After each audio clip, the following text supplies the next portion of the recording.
सो परमेश्वर का धन्यवाद हो। और सबसे पहले मैं आप लोगों को बड़े दिन की मुबारकबाद देता हूं कि आपको परमेश्वर इस क्रिसमस पर बहुत सारी आशीष को दे और ये क्रिसमस आपके लिए बहुत भरपूरी का क्रिसमस हो जाए और ये क्रिसमस आपके लिए एक यादगार क्रिसमस हो जाए।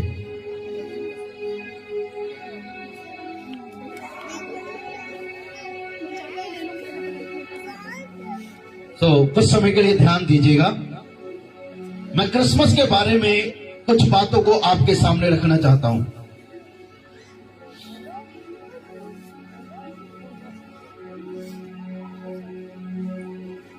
यदि हमारी आंखें बेसी होंगी ना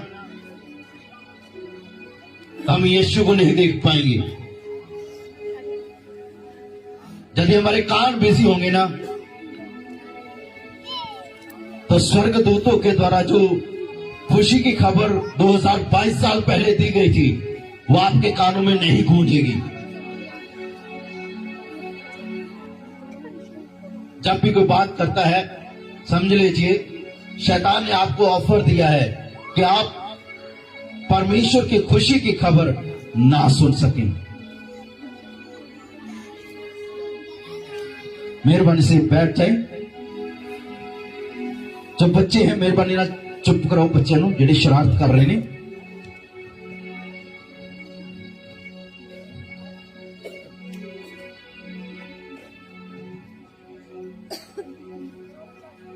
praise the lord, hallelujah, thank you Jesus. आज ये क्रिसमस का टाइम पूरे संसार में, क्रिसमस का दिन पूरे संसार में मनाया जा रहा है। पूरे संसार में 24 रात और 25 दिन, 25 रात, 26 तारीख, 27 तारीख, 28 तारीख लगातार क्रिसमस सेलिब्रेट होता रहता है। अलग अलग जगहों पे, अलग अलग टाइम पे, अलग अलग समय पर लोग क्रिसमस को सेलिब्रेट कर रहे हैं। क्यों क्रिसमस को सेलिब्रेट कर रहे हैं? मैं कल भी बताते हुए एक बात कह रहा था, क्रिसमस को बड़ा दिन कहा जाता है पर यह बड़ा दिन होता नहीं है, क्योंकि क्रिसमस के टाइम में बड़ा दिन इसको इसलिए बोला जाता है क्योंकि इस दिन, क्रिसमस डे वाले दिन 25 तारीख को एक बहुत बड़ा काम हुआ था, इसीलिए इसे बड़ा दिन कहा जाता है। हालेलुया, बड़ा दिन किसके लिए है? बड़ा काम किसके लिए हुआ है? यीशु मसीह अपने मकसद के लिए, अपने मतलब के लिए, या अपने किसी और काम के लिए, या अपने एजेंडे के लिए इस दुनिया में नहीं आया था।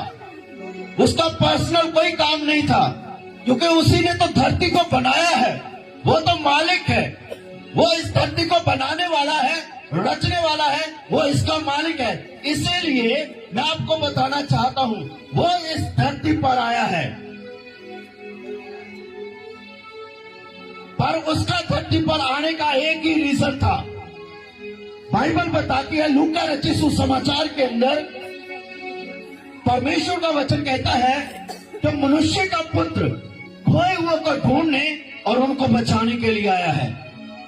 जब परमेश्वर के वचन में लिखा हुआ है, जब परमेश्वर ने आदम और हवा को बनाया, बनाने के बाद परमेश्वर ने उनको आज्ञा दी थी कि तुम हर एक वृक्ष का फल खाना, लेकिन जो बाग के बीच में है भले और बुरे के ज्ञान का वृक्ष, तुम उसका फल नहीं खाना। जैसे उसका फल खाओगे तो मर जाओगे। शैतान आता है, उनको कहता है नहीं, तुम इस वृक्ष का फल खाओगे नहीं। परमेश्वर जानता है कि तुम इस वृक्ष का फल खाने के बाद तुम परमेश्वर के जैसे हो जाओगे। शैतान एक बहुत बड़ा झूठ बोला।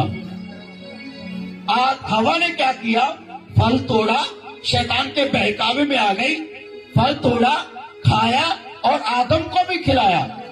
बाद में जब आदम ने भी उस फल को खाया, लिखा बाइबल में उनकी आंखें खुल गई, उनको नजर आया कि वो नंगे हैं और उन्होंने अपने आप को छिपाया पत्तों से। और उस पाप के कारण जब परमेश्वर के वचन को हम पढ़ते हैं, उत्पत्ति की पुस्तक 6 अध्याय उसका 2 वचन में लिखा हुआ है कि पाप मानव जाति में इतना फैल गया कि परमेश्वर को, इंसान को इस धरती पर बनाने से रंज आया, उसको गुस्सा आया, वो दुखी हुआ कि उसने क्यों आदम को बनाया। क्योंकि एक आदमी के द्वारा, एक आदम के द्वारा पाप पूरी मानव जाति में फैल गया।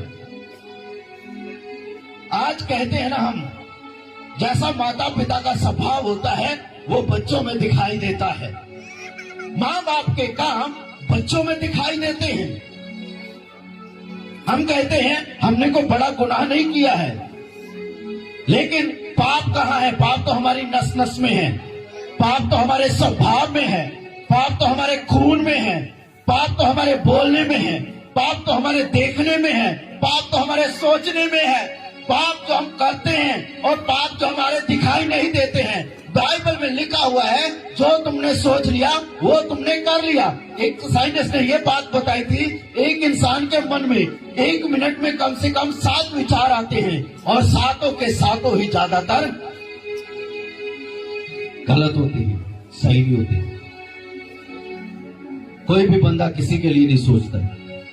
1 मिनट में चाहे हमने 1 बार सोचा, 2 बार सोचा, 3 बार सोचा, 4 बार सोचा, 6 बार सोचा, 7 बार सोचा, लेकिन जो भी आपने सोचा उसमें बुराई है।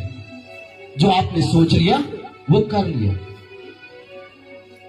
अभी मैं एक चीज बताता हूं, हम एक दिन में कितने पाप कर सकते हैं? बोलने से, देखने से, सोचने से, करने के द्वारा अनगिनत हम पाप कर देते हैं।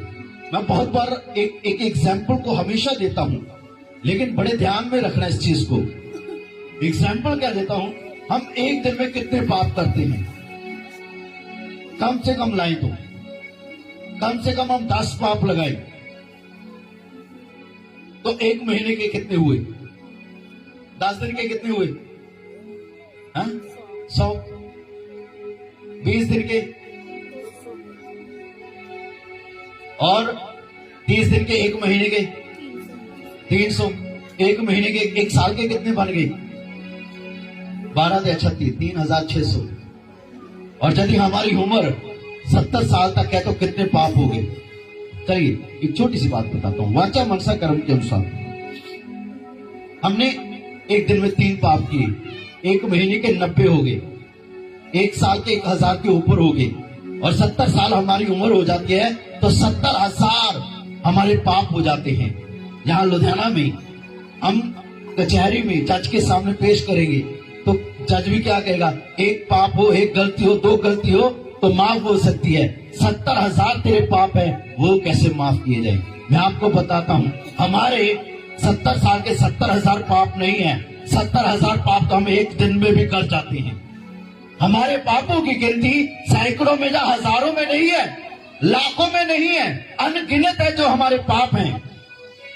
क्योंकि पाप हमारे खून में है और पाप में हमने जीवन व्यतीत किया, पाप में हम पैदा हुए, पाप में रहे, पाप में हमने सब कुछ किया, चोरी की, झूठ बोला, धोखा दिया, हेरा फेरी की, ये सारे पाप हैं।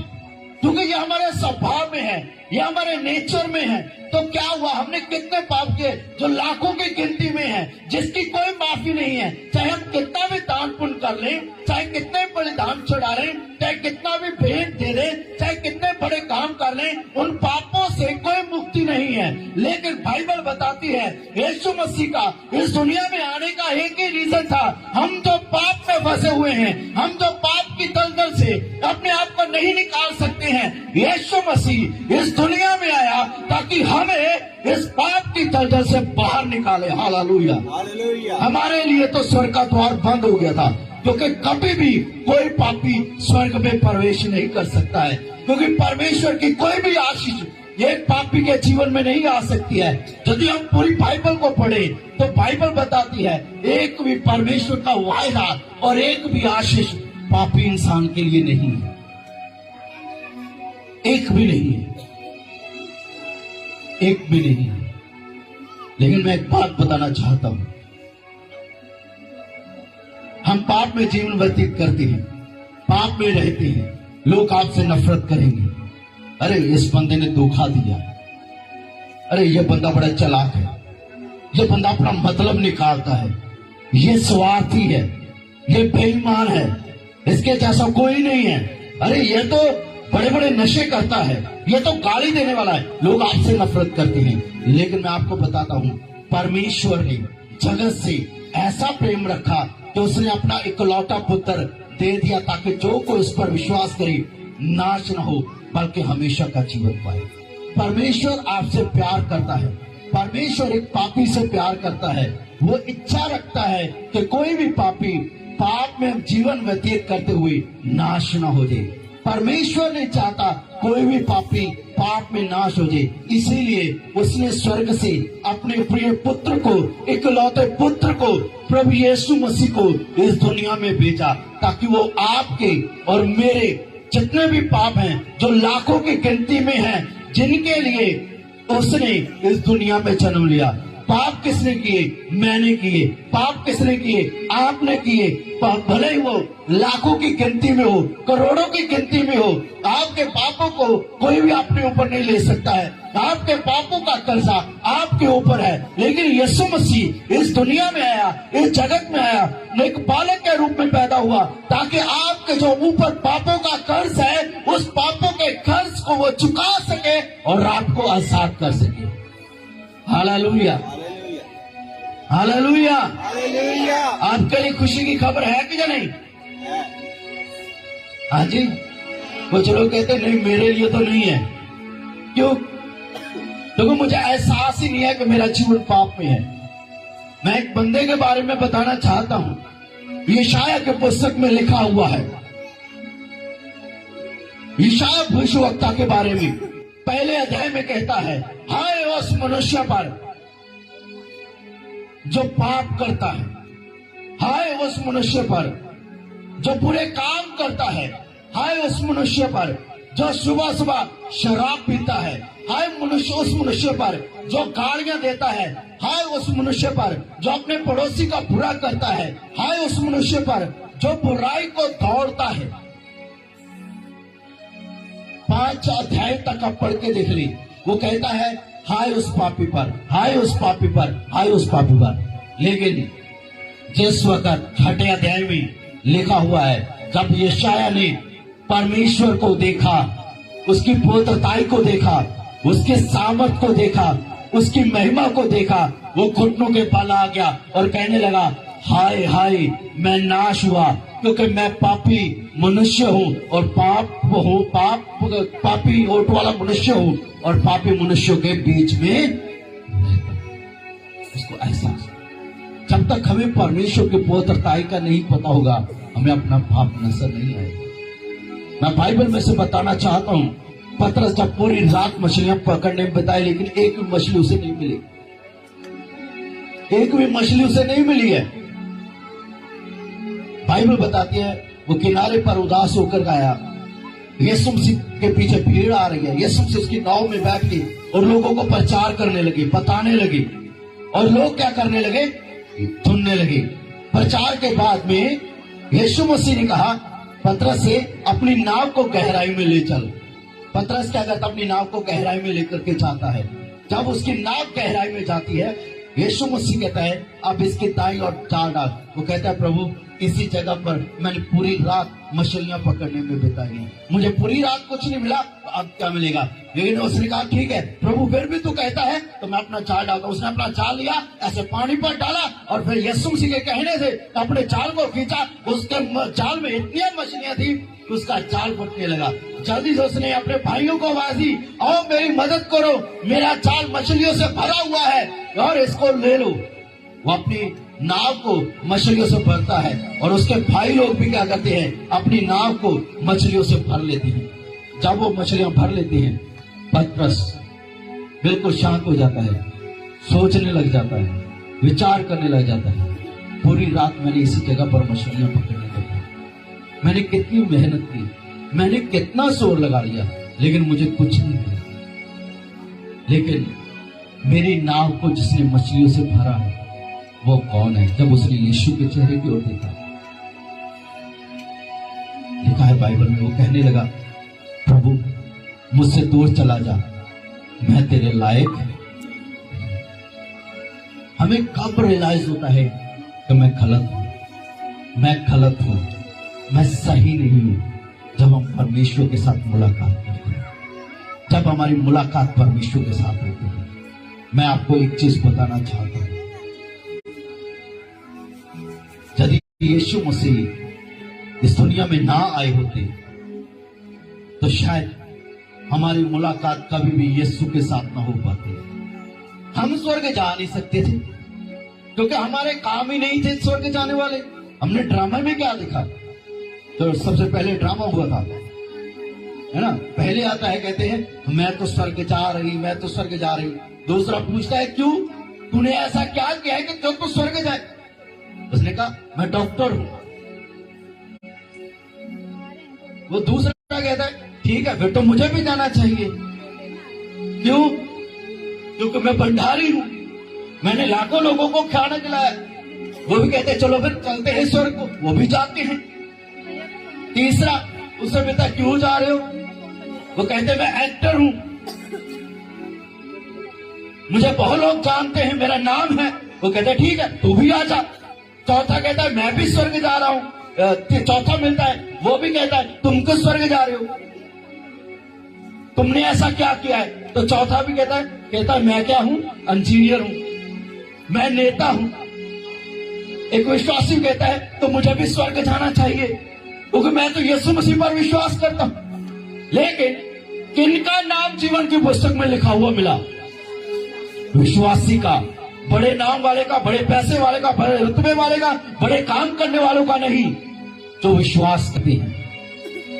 स्वर्ग ऐसे नहीं मिलता है। यदि आज हमें मुलाकात करने के लिए यीशु के पास जाना होता तो मेरे ख्याल से हम 10 मंजिला इमारत पर जाकर के पुकारते कि यीशु हम स्वर्ग में आना चाहते हैं, तो शायद कोई सुनता नहीं सुनता।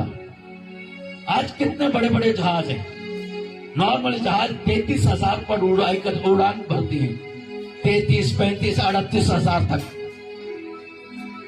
लेकिन वो भी स्वर्ग तक नहीं है। बहुत सारे साइंटिस्ट चंद्रमा तक पहुंचने की कोशिश कर रहे हैं, लेकिन इस चांद तारों के ऊपर एक और आसमान है जिसके ऊपर शैतान ने डेरा लगाया है। हम तो ये चांद तारों वाला आसमान नहीं क्रॉस कर सकते, तो ऊपर का जो स्वर्ग है वहां तक कैसे पहुंचेंगे? मान लीजिए हम एरोप्लेन के द्वारा हम चले भी जाएं, चांद तारों तक पहुंच जाएं, लेकिन दूसरे स्वर्ग तक कैसे पहुंचेंगे? दूसरे स्वर्ग तक भी चले पहुंच गए, लेकिन उसको प्रवेश करना कितना मुश्किल है। जो शैतान आपकी प्रार्थनाओं को, आपकी आशीषों को रोकता है, जो ये चाहता है कि आप स्वर्ग ना जाएं, वो मेहनत करता है, वो जोर लगाता है कि आप स्वर्ग ना पहुंचे, वो कैसे आपको स्वर्ग तक जाने देगा? परमेश्वर के प्रेम को समझे मेरे भाई, परमेश्वर के प्रेम को समझे कि परमेश्वर ने आपसे बहन कितना प्यार किया है। हम इस धरती पर क्रिसमस की खुशी मना रहे हैं, थोड़ा ध्यान में देख करके रखिए, इस बात को समझिए। हम 2022 साल पहले जब यीशु आया, आज तक उसकी खुशी को मना रहे हैं, लेकिन जब स्वर्ग से पिता ने अपने इकलौते पुत्र को भेजा इस संसार के लिए, मेरे और आप के लिए, तो उसके ऊपर क्या होगी? उसके ऊपर क्या व्यतीत होती होगी? वो कैसा महसूस कर रहा होगा उस वक्त जो अपने इकलौते पुत्र को मरने के लिए, उस इंसान के लिए मरने के लिए दे रहा है जो पहले से उसके साथ धोखा किए हुए है।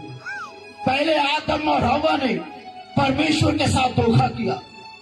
पूरी मानव जाति जो परमेश्वर के हाथों से रची गई थी, जैसे परमेश्वर प्यार करता था, जैसे परमेश्वर शांति रखना चाहता था, वही आदमी धोखा देने वाला, परमेश्वर के विरोध में काम करने वाला, परमेश्वर की योजनाओं को खराब करने वाला, वो इंसान मैं और आप हैं। और वो कितना परमेश्वर महान है कि हम सबके लिए, उसको धोखा देने वाले, उसके खिलाफ काम करने वाले लोगों के लिए, वो उनके पापों के लिए मरने के लिए अपने प्रिय पुत्र को इस धरती पर भेजता है। उसकी गोद खाली हो जाती है, उसका स्वर खाली हो जाता है, वहां से रौनक आ जाती है इस धरती के ऊपर। हमारे लिए खुशी की खबर है, लेकिन स्वर्ग में विलाप है। पाप किसने किया? मैंने किया। पाप किसने किया? आपने किया। सजा लेने के लिए कौन आ रहा है? वहां पर स्वर्ग में दुख है, लेकिन इस धरती पर कुछ हो रहा था 2022 साल पहले। कुछ लोग अंधकार में थे, अंधकार में थे कुछ लोग। स्वर्गदूत उनके पास आते हैं, तुम क्यों मायूस हो? तुम क्यों मायूस हो? तुम क्यों दुखी हो? तुम क्यों निराशा में हो? तुम्हारे लिए स्वर्ग से खुशखबरी आ गई है।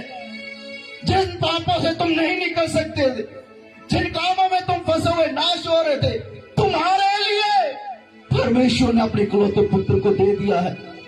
जाओ उसे देखो, वो बैतलहम में है, वो एक चरनी में पड़ा हुआ है, वो कपड़े में लिपटा हुआ है।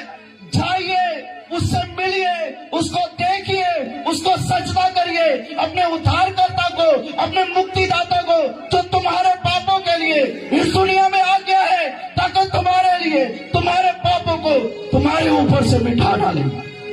Hallelujah, hallelujah. जो अंधकार में थे, उनके ऊपर बड़ी ज्योति चमकी। जो गडरिये थे, भेड़ बकरियों की राखी कर रहे थे बैतलहम के अंदर में, उनके पास स्वर्गदूत आता है, कहता है, जाओ, तुम्हारे लिए मुक्तिदाता आ चुका है, परमेश्वर का मेमना तुम्हारे लिए आ चुका है। इतना समय नहीं है तो मैं उन चीजों को आप लोगों के सामने रख सकूं। तो वो रात ही रात के वक्त जिन गडरियों चरवाहों के पास स्वर्गदूत आता है, वो स्वर्गदूत उनके पास क्यों आया? वो आधी रात को, यदि आप उसको ध्यान में देखेंगे, ध्यान से पढ़ेंगे, लूका रचित सुसमाचार के अंदर में 2 अध्याय से लेकर के पढ़ेंगे, आपकी बात के सामने कुछ बातें आएंगी। लिखा है परमेश्वर के वचन में कि वो रात के गडरिये पहर हुए थे। वो रात के समय वो गडरिये, वो चरवाहे जाग रहे थे, वो पहरा दे रहे थे। वो पहरा क्यों दे रहे थे? क्योंकि जो यरूशलेम की वो भेड़ें थी, वो उनकी रखवाली करने वाले गडरिये थी। पता है, मैं आपको बताना चाहता हूं, सुनिएगा, मैं इस हिस्से को बोल करके बंद करूंगा। अब घर जाकर के लूका रचित सुसमाचार 2 अध्याय को पढ़ना, मत्ती रचित सुसमाचार उसका 2 अध्याय पढ़ना, तो आपके सामने बहुत सारी बातें आ जाएगी। वो जो गडरिये थे, चरवाहे थे, रात के समय में वो भेड़ों की रखवाली कर रहे थे। वे उन भेड़ों की रखवाली कर रहे थे जो यरूशलेम के मंदिर में भेड़ चढ़ाने वाली भेड़ें थी।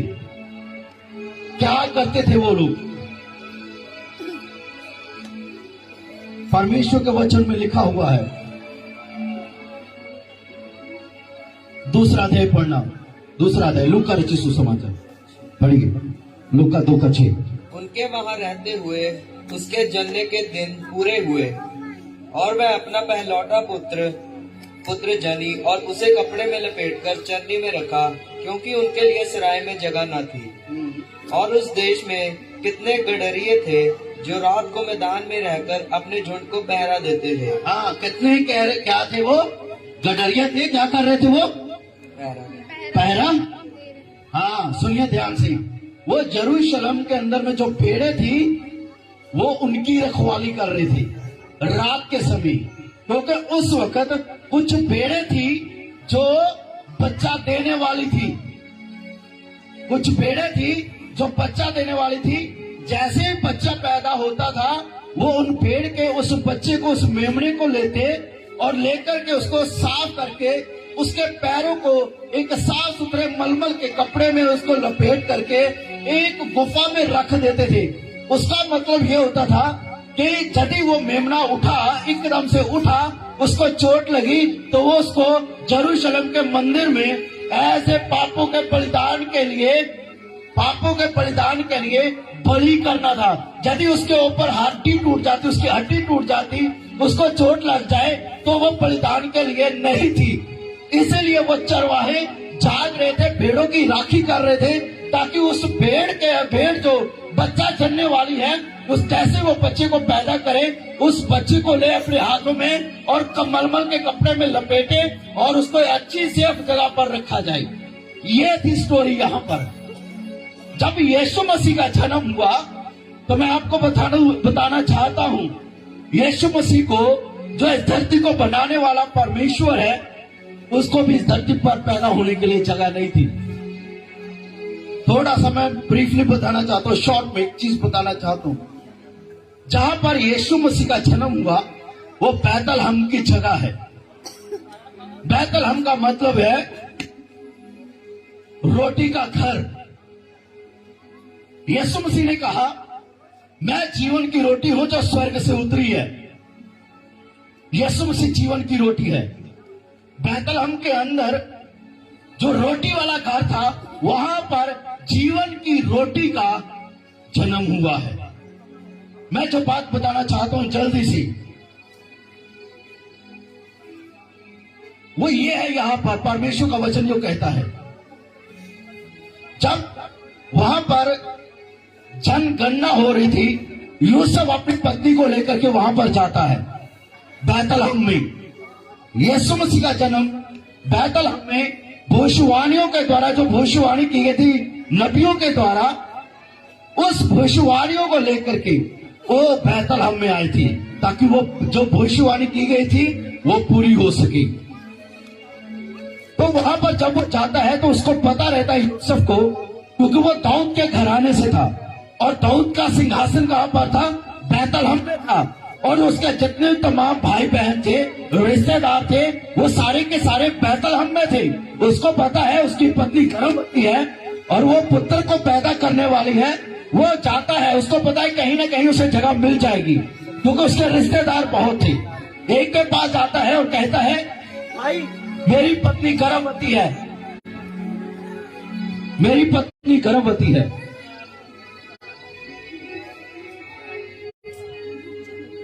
तो मुझे थोड़ा सा अपने घर में थोड़ी सी जगह दे दी। Praise the lord, hallelujah. पहले के पास आता है, उसका दरवाजा खटखटाता है। वो कहता है, भाई मैं क्या करूं, मेरे घर में तो पहले से गेस्ट आए हुए हैं, मैं तुम्हें अपने घर पर नहीं रख सकता हूं। वो दाऊद की संतान था, यूसुफ दाऊद की संतान है, उसको वहां पर जगह नहीं मिली। दूसरे के पास जाता है, बहन मुझे जगह चाहिए, मेरी पत्नी गर्भवती है, बच्चा पैदा होने वाला है, लेकिन कोई भी अपने घर में उसको जगह नहीं देता। जबकि वो सारे के सारे दाऊद के साथ चलने वाले लोग थे। दाऊद के घराने में से चाहता है उनसे हेल्प लेने के लिए, लेकिन कोई हेल्प नहीं देता है। इवन लिखा है कि सराय में उसके लिए कोई जगह नहीं थी। ये नहीं बताया जाता कहां पर यीशु का जन्म हुआ, लेकिन इतना बताया जाता है यीशु का जन्म हुआ। लेकिन कहां पर? क्योंकि यीशु मसीह के लिए ना सराय में जगह थी, ना किसी के घर में जगह थी। आज से आज भी है। आज लोग बिजी हैं अपने कामों में, व्यस्त हैं हम लोग। हमारी जिंदगियों में यीशु मसीह के लिए जगह नहीं है। वो जो मालिक था इस सृष्टि का, उसको इस दुनिया में पैदा होने के लिए इस धरती पर जगह नहीं मिली। जो बताते हैं एक झाड़ी में उसका जन्म हुआ है, क्योंकि कितने रिश्तेदार थे, कितने भाई बहन थे, किसी ने दरवाजा नहीं खोला। आज हमारे जीवनों में भी यीशु मसीह के लिए कितनी जगह है। हमारे पास जगह है ही नहीं, हमारे पास टाइम है ही नहीं यीशु मसीह के लिए। हम कितने लोग थे क्रिसमस की तैयारी करने वाले। मैं प्रभु का धन्यवाद करता हूं, कुछ यूथ के लड़के हैं, सैम है, अरमान है, जिन्होंने बहुत मेहनत की है। नकुल है, छोटा सैम है ना, लड़कियां हैं, सपना है, मुस्कान है और गिफ्टी है। सिर्फ ये कुछ बच्चे थे जो लगातार प्रार्थना भी कर रहे थे और लगातार अपना काम भी कर रहे थे, आराधना भी कर रहे थे, लेकिन बाकी सब लोग अपने घर में रजाई लेकर के सो रहे थे। हमें क्या है, हमें तो क्रिसमस पर जाना है, आपने क्या जगह दी है? आपने क्या अपनी जिम्मेवारी समझी है? हम तो कहते हैं पास्टर की जिम्मेवारी है टेंट लगवाना, पास्टर की जिम्मेवारी है खाना खिलाना, पास्टर की जिम्मेवारी है ये सारे काम करना। हम क्या है? तो हमारी जिंदगी में यीशु मसीह के लिए जगह ही नहीं है। हम तो बड़े आराम से नहा उठते हैं, 9 बजे 10 बजे उठते हैं, तैयार होते हैं, कपड़े पहनते हैं, बड़े बढ़िया से कपड़े निकालते हैं, पहनते हैं, और जी देखिए अभी मीटिंग शुरू नहीं होती, चलो 10 मिनट रुक के आते हैं, तब तक अपना ये भी काम निपटा कर आते हैं। मीटिंग क्यों लेट होती है? क्योंकि पास्टर के साथ काम करने वाले वो लोग नहीं है जो सिंसियर हो। बच्चे हैं, प्रभु इन बच्चों को बहुत आशीष देगा। नकुल की ट्यूशन छूट गई है, बिना ट्यूशन के उसके इतने नंबर आ रहे हैं क्योंकि परमेश्वर का अनुग्रह है। छोटे छोटे बच्चे हैं हमारे साथ, लेकिन जो दाढ़ी मूछ वाले हैं, हट्टे कट्टे हैं, वो अपने घरों में बैठे रहते हैं। बड़ी बुरी बात है। हमारी बहनें हैं, कोई भी नहीं आता है यहाँ पर काम करने के लिए, कोई नहीं आता है क्योंकि जिंदगी में जगह ही नहीं है यीशु मसीह के लिए। हम तो सिर्फ मजे से आते हैं, पास्टर स्टेज तैयार करेंगे, पास्टर जी गाएंगे बजाएंगे, बस। आज नहीं है लोगों की जिंदगी में टाइम, जगह नहीं है यीशु मसीह के लिए। लोग मजे से आते हैं, जैसे पार्टी में आते हैं ना। ये पार्टी नहीं है, ये शादी समारोह नहीं है, ये हमारे मुक्तिदाता को धन्यवाद देने के लिए प्रोग्राम है। हालेलुया। जो मेरे और आपके पापों को लेकर के क्रूस पर चढ़ा है, जो इस दुनिया में आया है। हमें अपनी जिम्मेवारी को समझिए। मैं एक चीज बताना चाहता हूं, ये क्रिसमस जितने लोग यहां पर हैं, एक यादगार क्रिसमस होने वाला है आपके। हालेलुया। यीशु मसीह को जगह नहीं मिली, उसका जन्म झाड़ी में हुआ, कहीं झाड़ी में हुआ। सिर्फ ये बताया जाता है यीशु मसीह को तुम देखोगे कपड़े में लिपटा हुआ, चरनी में लेटा हुआ। जैसे वो गडर के थे, जाग रहे थे, उनको कहा मेमनों को छोड़ो, इन भेड़ों को छोड़ो, जिन मेमनों का बलिदान तुम करते आ रहे हो ना, छोड़ दो। जो असली बलिदान करने वाला मेमना है वो आ चुका है, वो चरनी में है, लेटा हुआ, मलमल के कपड़े में लिपटा हुआ। जाओ उसे देखो, उसकी पहरेदारी करो, क्योंकि वो आ चुका है। Hallelujah, hallelujah, hallelujah. मैं आपको बताना चाहता हूं, आपके लिए भी ये खुशी की खबर है। यीशु से 2022 साल पहले आ चुका है, ताकि जितना आप एफर्ट करते थे अपने आप को बचाने के लिए, वो उसने कर दिया है। आज आपको क्या करना है? उसको अपने जीवन में सिर्फ जगह देना है, विश्वास करना है, उसको पुकारना है, उसके साथ एक रिश्ता रखना है।